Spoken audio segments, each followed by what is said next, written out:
ముఖ్యమంత్రులను అదే meet the ప్రెస్కి మన union invite చేసే ఒక సంస్కృతి ఆనవాయితీ 60 ఏండ్లుగా కొనసాగుతుంది.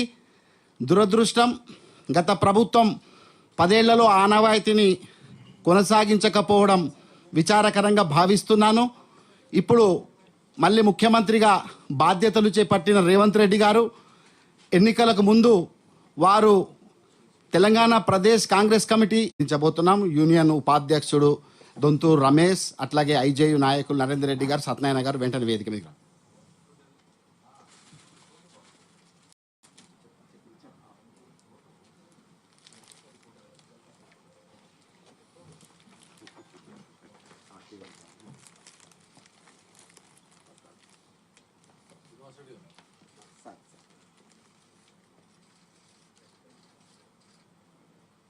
ఇదే ఆడిటోరియంలో